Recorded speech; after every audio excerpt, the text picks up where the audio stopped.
Seksi dalem Sang Kristus. Panglimbang 5 menit dina Senin Pon tanggal 11 Mei tahun 2026. Kapetik saka Injil Yohanes bab 15 ayat 26 tekan bab 16 ayat 4a.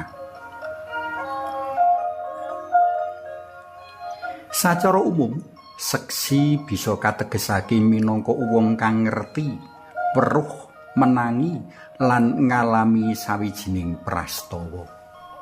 Paseksen kang bener kadhasarake marang kasunyatan kang diweruhi lan dialami.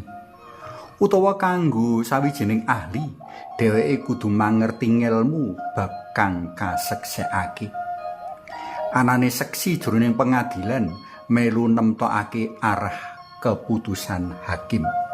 Sewalike, tanpa anane seksi, keputusan pengadilan bisa digugat. Marang para murid, Gusti Yesus sing waosan dina iki paring dawuh supaya padha dadi seksi ngenani panjenengane. Nanging kowe uga kudu aweh paseksen ngenani aku, merga kowe wiwit sakawit bebarengan karo aku. Dadi kang dadi dasaring paseksen yaiku pengalaman srawung Gusti Yesus. Bab sapa Gusti Yesus kapacak kanthi gamblang ing Injil 4. Dene tambahan-tambahan katerangan bab panjenengane kapacak ing serat-serat apostolik kayata serate Santo Paulus. Sacara ringkes kapratelakake Gusti Yesus mujudake Yang Allah Putra kang ingutus Allah kanggo nebus dosa manungsa. Panjenengane tedhak ana donya manjalma dadi manungsa. Karya perutusan mau kapratelakake ana gagasan, piwulang, pakon, uga patuladan dalem. Kepara karya perutusan uga kawedhar ing sikap lan tindak tanduk padinan kang ora kacathet ing kitab suci, ananging para murid padha meruhi. Nanging luwih saka iku, karya perutusan nebus dosa manungsa kaayati kanthi nandhang sangsara, sida sinalip sarta wungu saka sida. Kurang luwih 3 taun para murid srawung karo Gusti Yesus.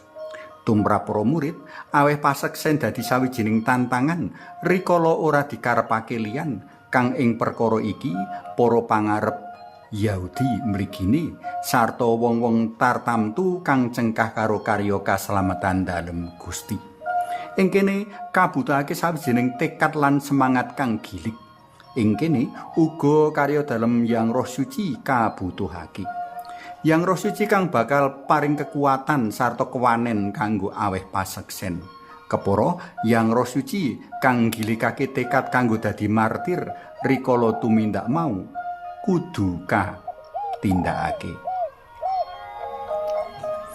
Para setresna pelem kinasih minangka panglintir kapitayane para rasul, awake dhewe kang dadi pendherek dalem Sang Kristus ing jaman saiki uga tinimbalan kanggo dadi seksi dalem Sang Kristus.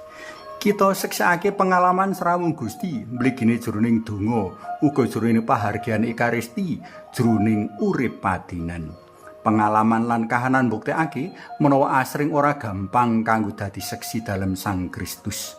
Kitab lelakone para rasul kang kawaos minangka waosan kapisan sak dawane mangsa Paskah dadi gegambaran menawa ora tansah gampang martakake kabar kabungan dalem. Mula amrih ora keder lan miyur prayoga tansah sumindhe ing sih pitulungan dalem Allah Yang Roh Suci. Kita suwun sih pepadang dalem amrih bisa wicaksana ngadepi kahanan. Kepara panjenengane piyambak kang bakal paring tutuk kang fasih aweh pambilo rikala kabutuhake. Suwawi sami munjuk kunjungan saha dalem Yang Rama saha Yang Putra tuwin Yang Roh Suci. Amin. Rawuh Yang Roh Suci kapenuwana manah kawula lan kakubarna salebeting manah kawula latu katresnan dalem amrih kanthi greget saged dados seksi Gusti Yesus Kristus. Mugi linurna Yang Rama Yang Putra tuwin Yang Roh Suci kados mula buka sakmenika sarta saklami-laminipun. Amin. Kunjung asma dalem Yang Rama saha Yang Putra tuwin Yang Roh Suci. Amin.